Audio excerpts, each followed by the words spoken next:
अगर आपके घर में पैसा नहीं रुकता है, कर्ज आपके ऊपर बढ़ता जा रहा है, कोई अनजान में एक्सीडेंट आपको हो रहा है और इस प्रकार की समस्याएं हैं, तो ये सभी समस्याएं शांत हो जाती हैं। और ये उपाय शनिवार को आपको करना है, शनिवार का दिन।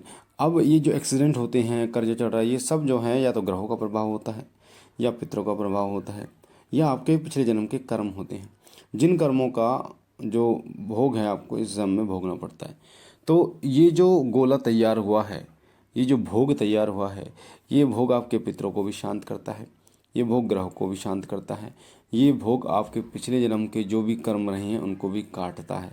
अगर आप ये 5 शनिवार 7 शनिवार करते हैं तो आप अपने घर में स्वयं इस फर्क को देख सकते हैं। पहली बात तो ये कि पहले दिन ही, जब ये पहले दिन ही आप ये कार्य करोगे तो आपको फ़र्क अपनी आंखों के सामने दिखेगा।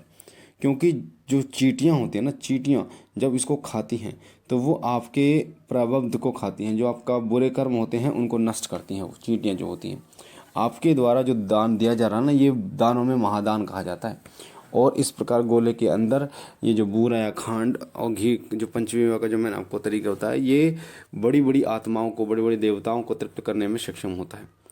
तो इस प्रकार से दिया गया जो भोग है वो आपके अंदर, जो आपके घर में जो कर्ज की समस्या आ रही है, तो आप देखते हैं कि आपके रास्ते खुलते चले जाते हैं और कर्ज जो है वो धीरे धीरे निपटता चला, बहुत ही जल्दी तरीके से जो कर्ज है वो ख़त्म होता है आपके ऊपर से। साथ ही एक्सीडेंट या बीमारी लंबे समय तक चल रही है, उसमें भी उपाय जो है वो फ़ायदा देता है। अब कई लोग ये सोच रहे होंगे कि ये इस उपाय के द्वारा फ़ायदा कैसे हो सकता है, तो मैं आपको बता दूं, विश्वास बहुत बड़ी चीज़ होती है। विश्वास कीजिए और आप भव से पार हो जाएंगे, भव से पार तर जाएंगे। चींटियाँ जो होती हैं वो हमारे जो बुरे कर्म हैं उनका भक्षण करती हैं। जब हम कोई दान पुण्य पुण्य करते हैं, चींटियों के लिए शक्कर डालते हैं, तो वो हमारे जो है वो बुरे कर्मों का भक्षण करती हैं। साथ ही शनिवार को शनिदेव ग्रह को भी शांत करने में मदद करती हैं, ग्रहों के प्रभाव को खत्म करने में मदद करती हैं, और पितरों को, कुलदेवी कुलदेवता को भी वो तृप्त करने में सक्षम होती हैं। इस प्रकार का जो गोला तैयार मैंने जो बताया आपको, अगर आपके कुलदेवी कुलदेवता रुष्ट हैं तो अपने कुलदेवी कुलदेवता के स्थान पर इस प्रकार का गोला जो है वो आप चढ़ा सकते हैं, जहाँ पर अपने कुलदेवी कुलदेवता के स्थान पर उनको भोग लगा के, यानी कि उन हाथ में लेकर उनसे विनती करके, हे प्रभु ये आपका भोग है, इसे स्वीकार करें। और आसपास जो भी आपको चींटियों का बिल मिले या कोई खाली स्थान मिले, आप वहाँ पर इसे रख सकते हैं। झाड़ियों में जैसे चींटियाँ लगी होती हैं, चींटे लगे रहते हैं, वहाँ पर रख सकते हैं। इससे बहुत फ़ायदा आपको होता है, और यकीन मानिए बहुत ज़्यादा फ़ायदा होता है। आपके घर में जो है वो बहुत सी समस्याएं जो है वो ख़त्म हो जाती हैं और आपके पुण्यों में बढ़ोतरी होती है। इसलिए इस उपाय को जरूर करें और अपने जीवन को सफल बनाएं।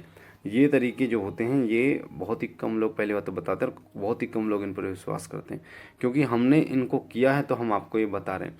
आप भी अगर श्रद्धा से इन तरीकों को करते हैं, इस उपायों को करते हैं, तो निश्चित रूप से आपको फ़ायदा होगा और आपके घर काम में बरकत होगी, समृद्धि आपको पास बनी रहेगी। कुलदेवी कुलदेवता जो है वो तृप्त होंगे, आपके पितृ तृप्त होंगे, और वो सदैव आप पर अपने अनुकंपा करेंगे, अनुग्रह करेंगे आप पर, और सदैव वो आपकी झोली भरेंगे। इसलिए इस उपाय को जरूर करें, और मुझे आशा है जानकारी आपको पसंद आई होगी, अच्छी लगी होगी। इस चैनल पर, शिव कृपा परिवार के चैनल पर इस प्रकार की जानकारियाँ पाने के लिए चैनल को सब्सक्राइब कीजिए, लाइक कीजिए, शेयर कीजिए, और शिव कृपा परिवार को सब्सक्राइब कीजिए। बाबा भोलेनाथ आप पर कृपा करें, आपके घर परिवार में सुख समृद्धि रखें और आपके तमाम कार्यों को पूर्ण करें, आपकी इच्छाओं को पूर्ण करें। मैं बाबा भोलेनाथ से यही प्रार्थना करता हूँ। हम मिलते एक नई जानकारी के साथ, तब तक के लिए ओम नमः शिवाय, ओम नमः शिवाय, ओम नमः शिवाय।